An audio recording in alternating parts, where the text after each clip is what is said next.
Hey everyone, Dudley Dynamic Duo here, and I am back with the second episode of What the True Crime series on my channel, where I incorporate the Sims 4 with talking about a true crime. So, this episode, before I get into it, I want to say that discretion is advised, meaning that since it is dealing with the death of a woman and her sons, that, if you do not want to hear about that, this is not the video for you.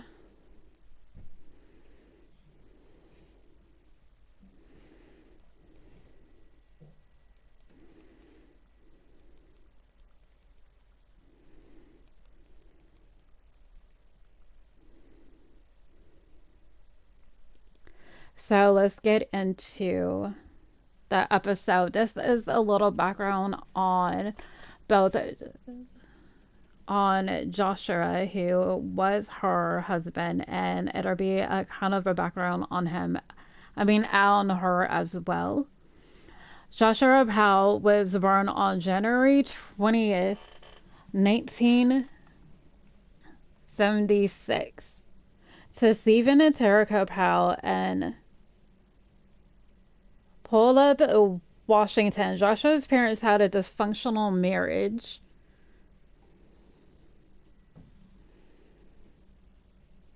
Caused in large parts by Stephen's disaffection with the Church of Jesus Christ of Latter-day Saints, the LDS Church. According to divorce filings by Terica in 1992, Stephen shared pornography with Joshua and his two brothers and refused to teach or enforce the limits on certain behaviors. As a teenager, Joshua allegedly killed gerbils belonging to one of his sisters and threatened his mother with a butcher knife. He also attempted suicide on at least one occasion. So by that, we already can tell, he is unfortunately a very disturbed individual. And I'm going to try to not give my whole opinions throughout, but we can tell that. So by 1988, Joshua was living in Seattle as a student at the University of Washington.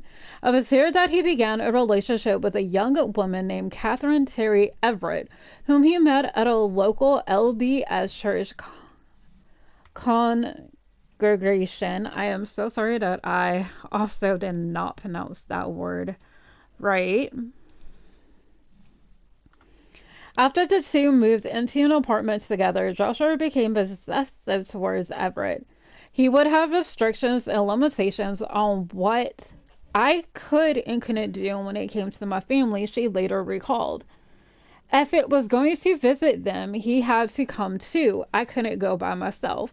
When Everett visited a friend in Utah without Joshua, she decided not to return to Seattle and broke up with him over the phone. I completely understand, because so far what we're learning is he is basically narcissistic and is abusive and controlling, that he would not allow her to see family, not friends. I mean, she couldn't see friends either, but the fact that he even had a problem with her family. And I'm take a sip in my margarita. I'm of age. I'm 34. But, we can tell that is a problem first off. And it's good that Catherine left him before things escalated. And if someone does come off as controlling, it is better to leave the entire relationship. Don't even put up with that, because it's not going to get better. And I'm talking from experience, because unfortunately I was married for a little bit over 10 years to a man that was emotionally and physically abusive. So I know what I'm talking about. Joshua met Susan Cox, a classmate at his LDS Church Institute of Religion course, during a dinner party at his Takamo apartment in November 2000. The two began a relationship, married in the Portland, Oregon Temple in April 2001. Joshua had a bachelor's degree in business and worked for a number of different companies over the years. While Susan, a trained cosmetologist, took up a job with Wells Fargo Investments after the family's relocation to West Valley City, Utah, a suburb of Salt Lake City. The Powells went on to have two sons, Charles, born in 2005, and Braden, born in 2007. And, you have to go to the bathroom. Well, you know what? So we are just going to quickly do this because I am busy, young boy, so do your homework. For a brief period following their wedding, Joshua and Susan lived at Susan Powell's home in South Hare, Washington. Initially unbeknownst to Susan, her father-in-law, Stephen, had developed an obsessive infatuation with her, which was only inflamed by their close proximity. Stephen followed Susan around the house with a camcorder, used a small mirror to spy on her while she used the bathroom, stole her underwear from her laundry, read her journals, and even posted love songs online under a pseudonym. In 2003, Stephen confessed his amorous feelings to a stunned Susan, who rejected him. The encounter was inadvertently captured by Stephen's camcorder microphone. The Powells moved out of state soon after, partly so Susan could distance herself from Stephen. Susan's journal entries and email correspondence indicated the presence of marital discord. There was tension with Joshua over his refusal to attend church services with his family, and over his continued contact with Stephen, despite his father's ongoing advances towards Susan. Susan's friends also pointed to Joshua's extremely controlling behavior towards his wife and to his extravagant spending habits. Joshua filed for bankruptcy in 2007, declaring over $200,000 in debts. Susan recorded a video in July 2008 serving property damage she attributed to Joshua, and wrote a secret will that included the statements, "I want it documented that there is extreme turmoil in our marriage, and if I die, it may not be an accident, even if it looks like one." So that's actually really sad if we think about it, because, you know, to think that your husband, your spouse, the one that, like, you know, you ended up marrying and that's supposed to love you and take care of you, could actually be the one to take your life. And I know that feeling. And I luckily was able to get out. Unfortunately, a lot of women are not. And that is very sad. And again, I'm going to just state this. If you are in an abusive relationship, it doesn't matter what their gender is, you need to leave. It doesn't matter if they're not putting their hands on you, you need to leave. You do not need to put up with anything like that. So this is now going on about the disappearance this season. On the morning of December 6, 2009, Susan, Charles, and Braden attended church services. The neighbor visited them at home in the afternoon, leaving at about 5 p.m. This was the last time Susan was seen by someone from outside the Powell house. At first, the entire Powell family was reported missing on December 7th by relatives. Joshua's mother, Terica, and sister, Jennifer Graves, went looking for the family at their house shortly after being informed that the children had not been dropped off at daycare that morning. They called the police when they failed to make contact with Joshua and Susan. The police broke into the house, fearing that the family were victims of carbon monoxide poisoning. They found no one inside but noticed two box fans blowing at a wet spot on the couch. Susan did not show up at her job on December 7th. Her purse, wallet, and identification were all found at the house. Her cell phone was later found in the family's only vehicle, a Chrysler Town and Country minivan that Joshua had been using.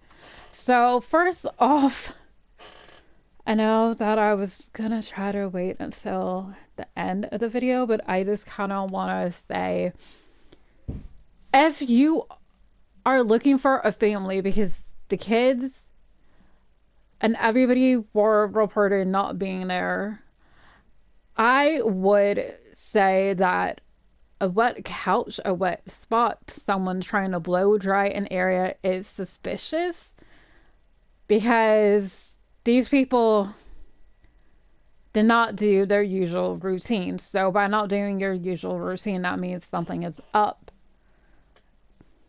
So, I would have been like, okay, this is a little weird. What's going on? But again, we're not going to get into that. Oh no, do you have a stinky diaper? Yeah, you do. Okay, let's quickly do this. And then let's have mommy come here and change your diaper. Sorry. There we go. So, later that day, at about 5 p.m., Joshua returned home with the two boys and was taken to the police station for questioning. He claimed he had left Susan sleeping at home shortly after midnight on December 7th and had taken his boys on a camping trip to Simpson Springs in western Utah. So, first off, that should send red flags right away to the officers. Like midnight camping. So the police did visit the Simpson Springs on December 10th, but found no evidence of the campsite that Joshua had described. They also found it suspicious that Joshua would take his young boys out camping in blizzard conditions after midnight when he was scheduled to go to work at his job just hours later. Joshua had not told his boss that he would not be coming into work that day and explained to police it was because he had thought it was Sunday rather than Monday. First of all, even if that's the case, because this is also before everybody had a smartphone, they do have actual calendars and everything, so you could have known that. And also, if you have your wife, so I mean, your wife would have told you the day as well. So this is about the investigation. Upon searching the Powell residence on December 9th, investigators found traces of Susan's blood on the floor, life insurance policies on Susan for $1.5 million, and an handwritten letter from Susan expressing fear for her life. DNA test results released in 2013 matched one blood sample with Susan, while another sample was determined to have come from an unknown milk contributor. In August 2012, West Valley City Police released documents showing that Joshua took actions that were regarded as highly suspicious following Susan's disappearance. Joshua's liquidated Susan's retirement accounts, canceled her regularly scheduled chiropractor sessions, and withdrew his children from daycare. He had also previously spoken to co-workers about how to hide a body in an abandoned mine shaft in the western Utah desert. Police interviewed the couple's elder son, Charlie, who confirmed that the camping trip Joshua described took place. However, unlike his father, he stated that Susan had gone with them and she did not return. Weeks after her disappearance, the teacher reported that Charlie had claimed that his mother was dead. Furthermore, Susan's parents, Chuck and Judy Cox, claimed that while at daycare, several months after the disappearance, Braden drew a picture of a van with 3 people in it and told carers that Mommy was in the trunk.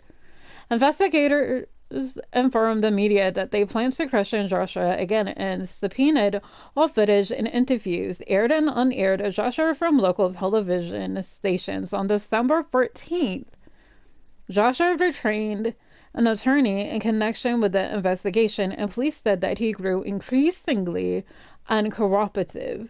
A few days later, he took his sons to pull up to stay with Stephen for the holidays. By December 24th, Joshua was considered a person of interest in the investigation. On January 6, 2010, he returned with his brother Michael to pack the family belongings, indicating he was moving permanently to Pullet.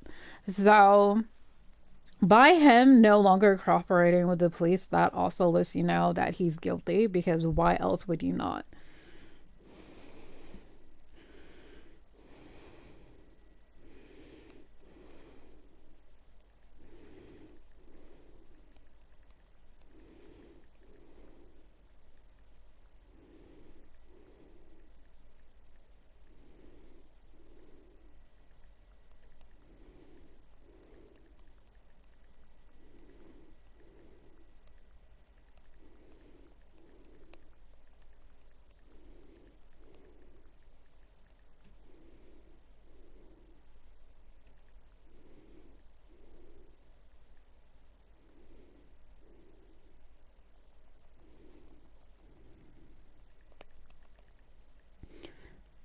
Also, let's also keep in mind that Stephen was obsessed with Joshua's wife. So that is suspicious. It's not only that he did show when he was younger pornography to Joshua. So basically, Stephen trying to move him and his boys in, but him again show that he is not in the right, mind.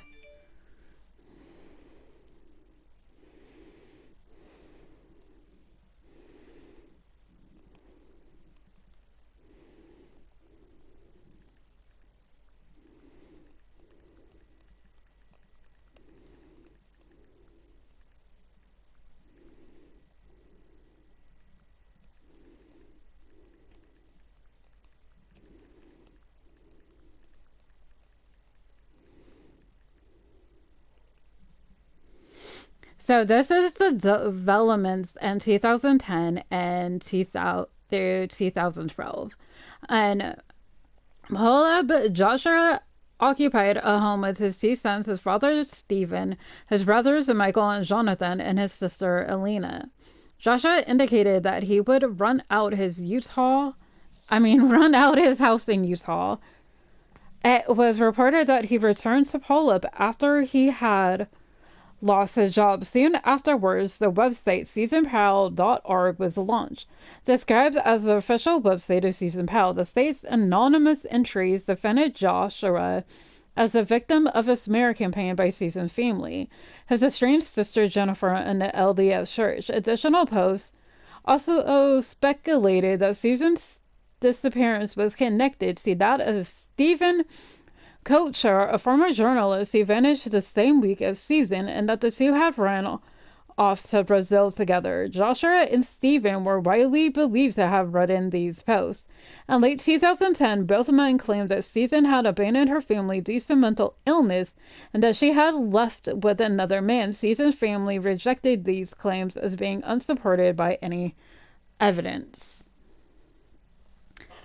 So, you can tell that the website was made by them because, first off, how is it just going to end up being like, oh, well,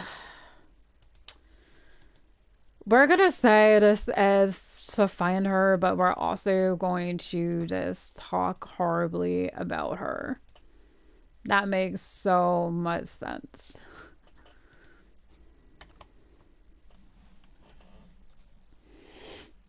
Investigators' scrutiny extended to Stephen upon learning from a family friend that he had been obsessed with his son's wife. Computer images seized from his house in 2010 turned up 4,500 images of Susan taken without her knowledge, including close-ups of specific body parts. That is absolutely disgusting and so wrong. And what a piece of shit, both of them. To be honest, both him and his father are just, they're pieces of shit.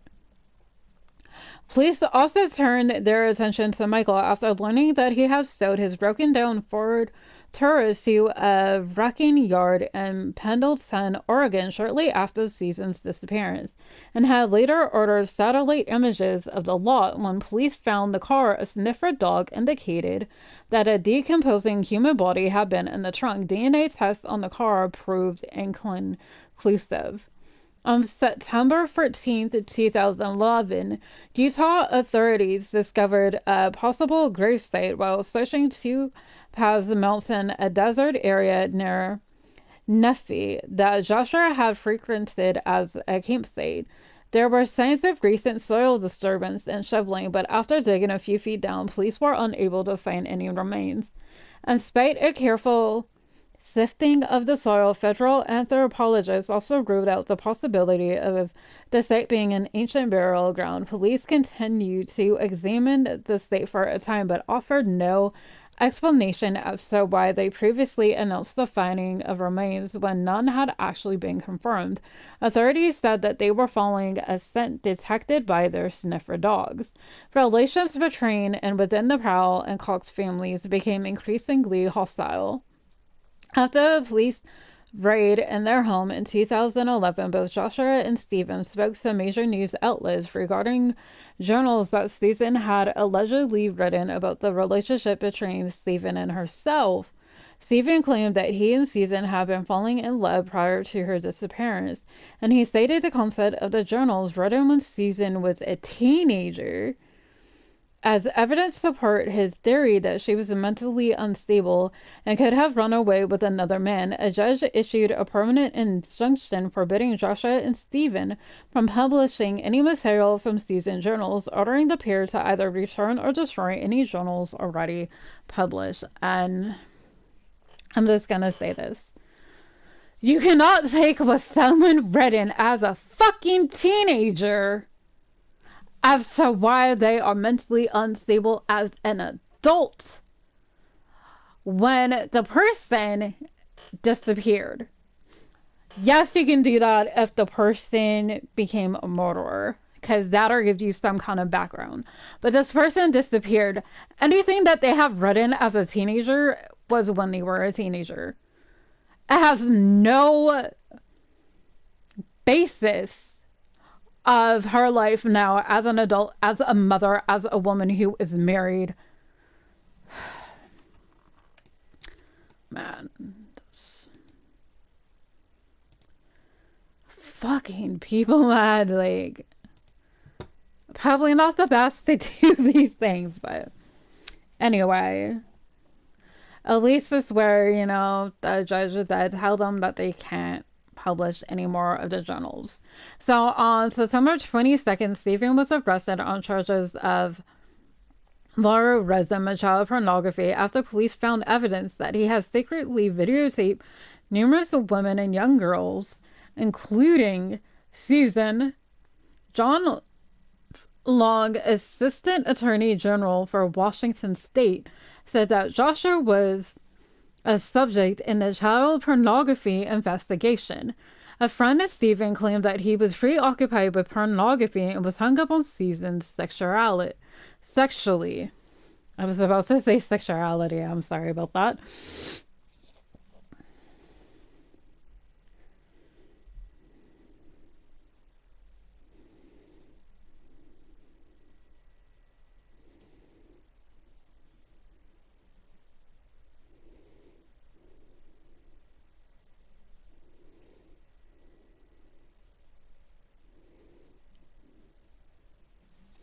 Chuck Cox filed for custody of Susan's children the day after Stephen was arrested.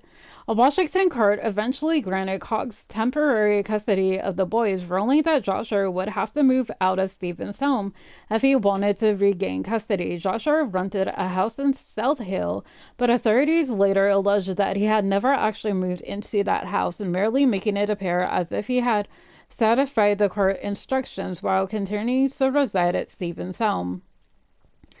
In late September 2011, Joshua's sister Jennifer stated that she believed Joshua was responsible for his wife Susan Powell's disappearance. His other sister Elena had also been suspicious of him as well. However, she later withdrew her suspicions and felt that Joshua had been unduly harassed by the investigation.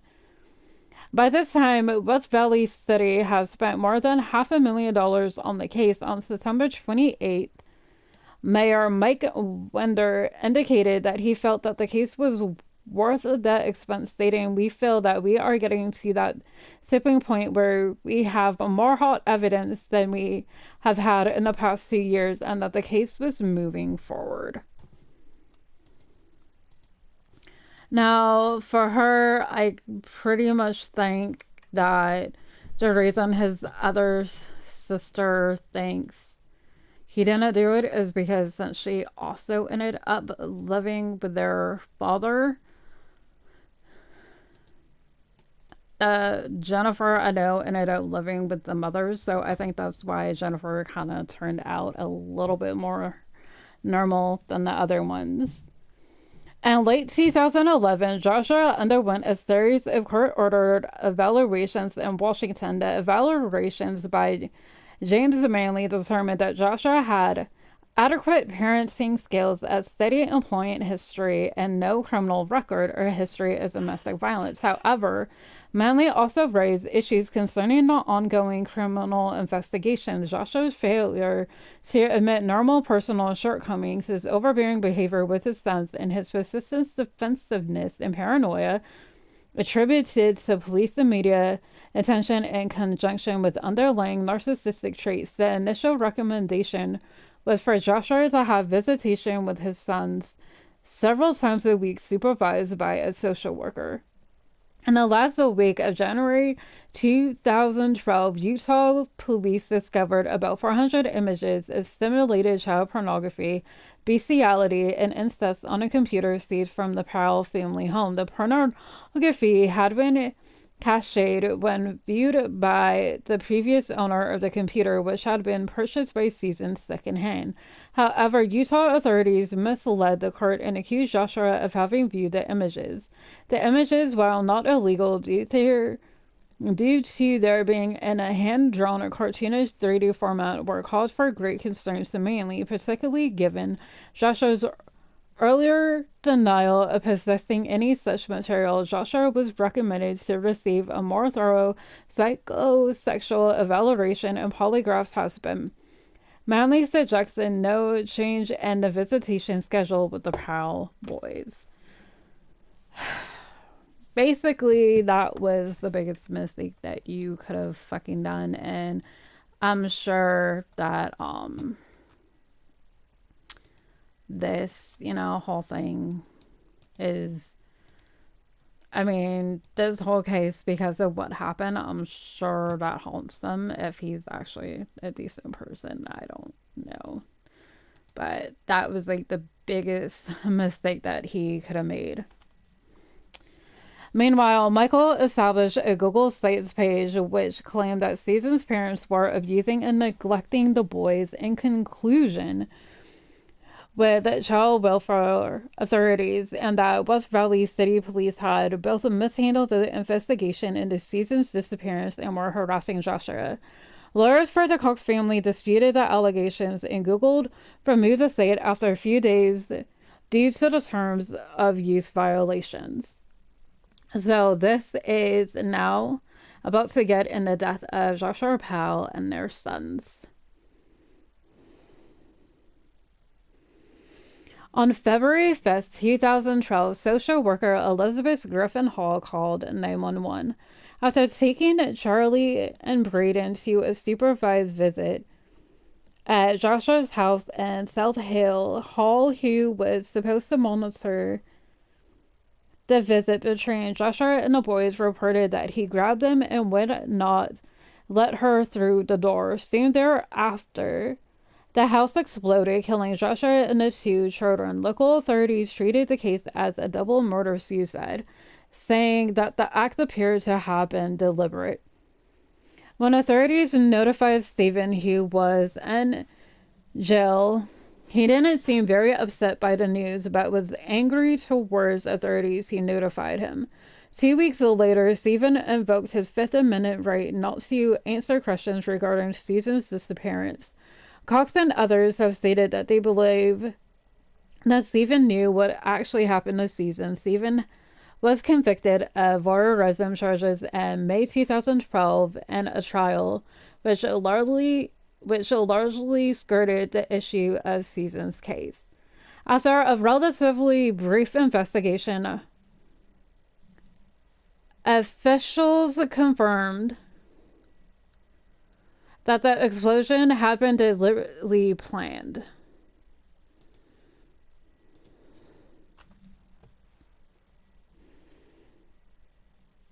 The official cause of death for Joshua and the two boys were determined to be carbon monoxide poisoning, though the coroner also noted that both children had significant chopping injuries on the head and neck. A hatchet was recovered near Joshua's body, and investigators believe that he attacked the boys with it before being overwhelmed by smoke and fumes. The fire investigation also found 2 5-gallon cans of gasoline on the premises, as well as evidence that gasoline had been spread throughout the house. So, that is just very sad.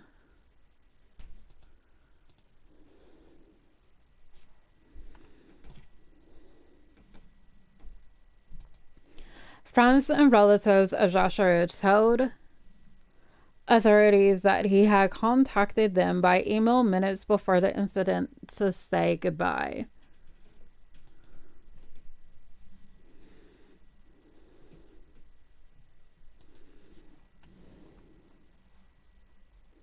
Some of them, including his local bishop, received instructions for finding his money and shutting off his utilities.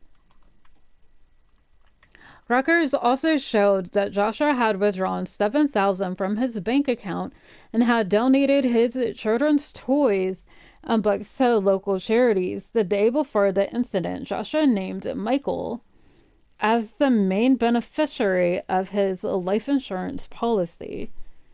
Charles and Braden are buried at Woodbine Cemetery, which also contains a memorial for their mothers. Joshua's remains were cremated. So there is something that I wonder if I can actually find the 911 call that she ended up making.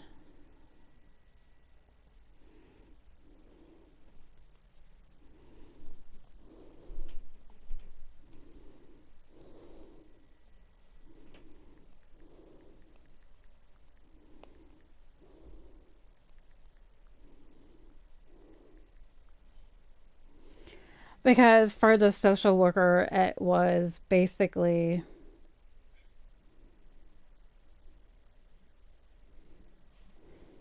and begin with the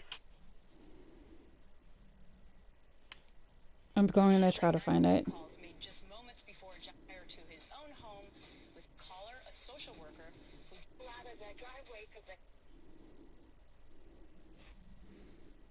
the Okay, so this is a clip from a news show, so hopefully that I can play what it is, since this is the 911 call, and then I will give my opinion after. I'd like to pull out of the driveway because I smell gasoline and he won't let me in. How long will it be? I don't know, ma'am. They have to respond to emergency, life-threatening situations first. The first This could be life-threatening. He went to court on Wednesday, and he didn't get his kids back. And this is really, I'm afraid for their lives. Wow, amazing. The thing is, the 911 dispatcher, since that was only a short clip, there's more to it. The 911 dispatcher, I really do hope was fired because she called him and let him know he's supposed to have supervised visits. He grabbed the kids and locked them in the house. I cannot get in, and I hear the kids screaming. The 911 dispatcher saying, oh, well, this isn't an emergency. If he listened, those two little boys could be alive. So, this 911 dispatcher, I hope that he was fired. I don't want him written up. I hope he was fired. Because two young boys are now dead. Yes, the father's responsible, but so are you, because you could have fucking saved them. If you took what she was telling you seriously, if you listened to what the social worker was saying, they could still be alive.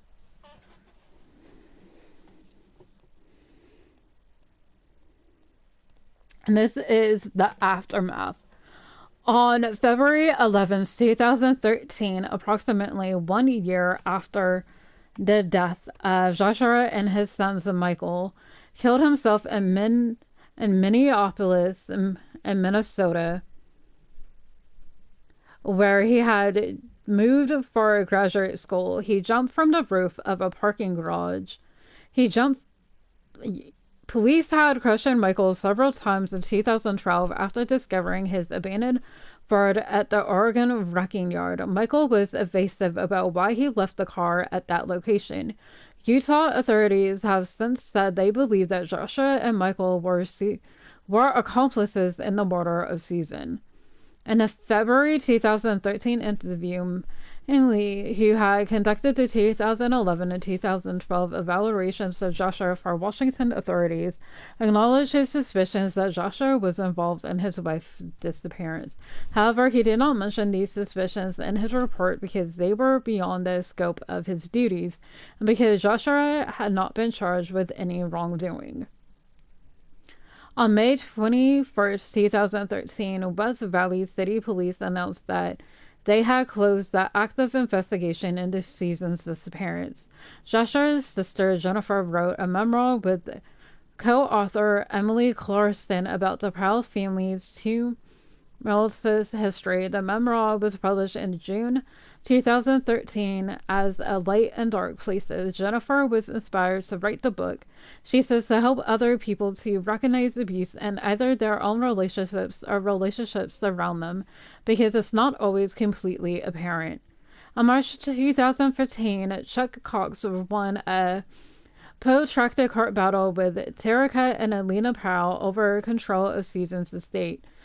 Terica and Alina has sought to have Susan declared legally dead to collect life insurance, but Cox ultimately gained full control of the estate. The Cox family also sued Washington's Department of Social and Health Services, DSHS, claiming that the agency prioritized Joshua's parental rights over the safety of the boys and facilitated their deaths. While a lower court initially ruled against the Coxes, the United States Court of Appeals for the Ninth Circuit reversed this ruling and allowed the case to proceed to trial in January 2019. Susan's family also pressured state lawmakers in Washington and Utah to pass bills that would restrict or block visitation rights for parents being investigated for murder. I mean, you think you think they would already know not to allow someone to see their kids who is in a murder investigation or any type of criminal investigation. I mean, that's common sense. At least it's common sense to me, but to the police, apparently, I'm gonna just say this, the police handle this just horribly, and they're at fault for how they handled it, for how the detectives handled it. Because first get-go, even though there was an evidence, he was suspicious. Everything that he said did not make any sense. You guys really did not go after him like you should have, and did not handle the case well. And for the case of his father, and for finding even Josh with pornography, show that you have issues.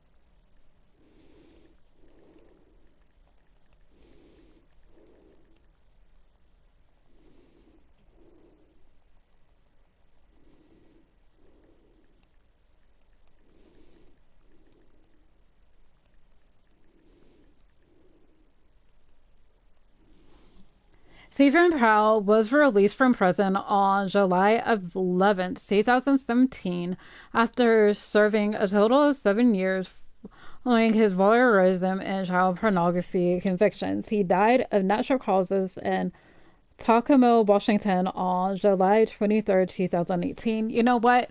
I'm fucking happy that bitch died. Fuck you, Steven. I hope you're rotting in hell, you piece of shit. That's like your fucking son. Actually, like all of your fucking kids except for fucking Jennifer. Because apparently she knew that her brother did it.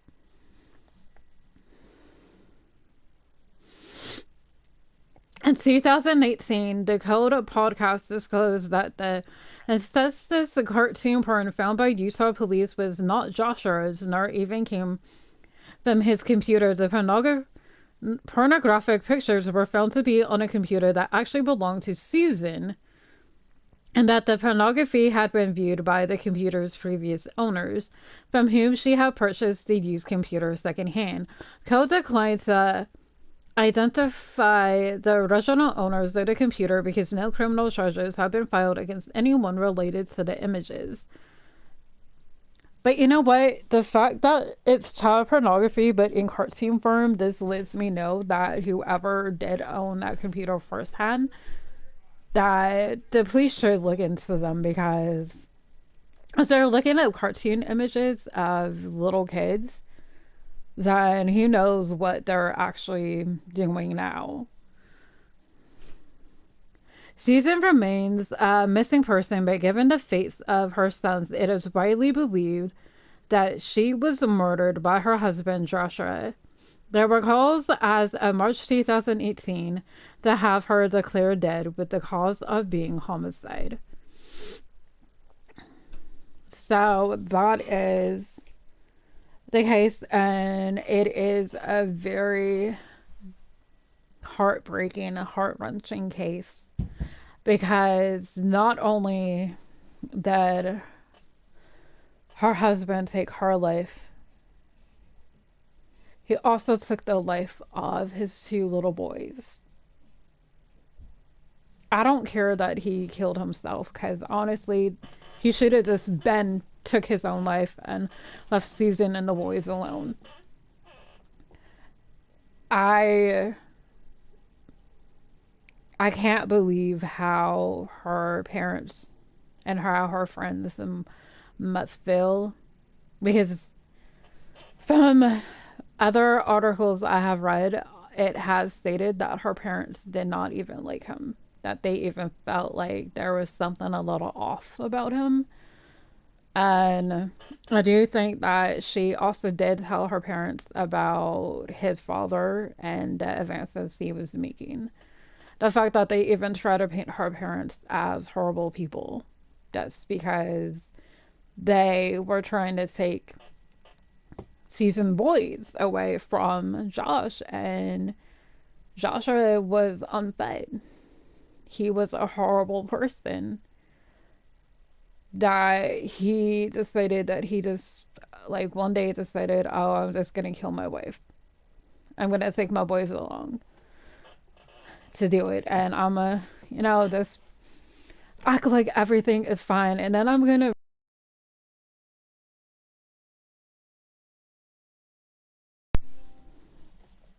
I hate when my microphone turns off. The reason is because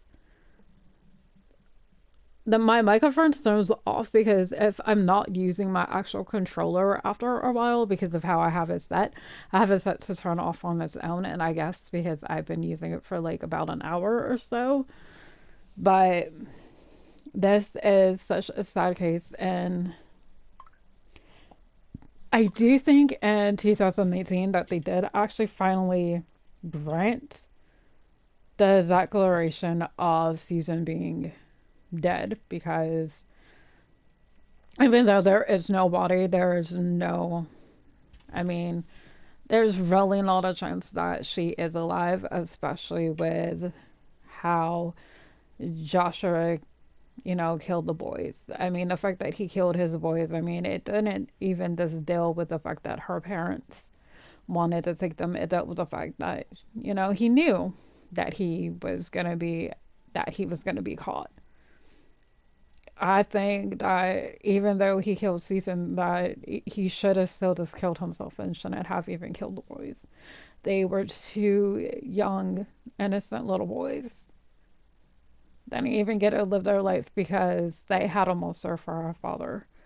And it is so sad on what happened, but it is also why, again, if you are in a domestic violence relationship, you should leave. You can visit the nationalhotline.org, and they do provide their number on there, which I'm going to pull it up right now. Excuse me if it takes me a while. Oh, it's not the national hotline. I think it's the hotline.org. And my phone froze. Why you gotta freeze like randomly right now, huh? This is why I hate my iPhone.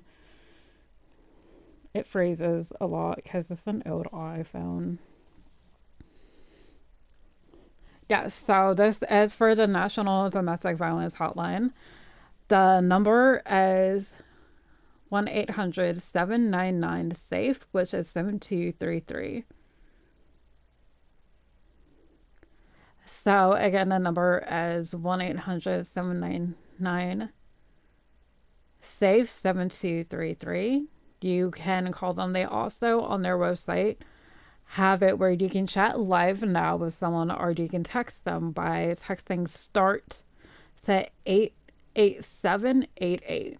Again, you can text START to 88788. And that is for if you are dealing with an abusive relationship. Again, that even if it is not a romantic relationship, that is even wrong for your family to be abusive towards you. And I do come from, a toxic family.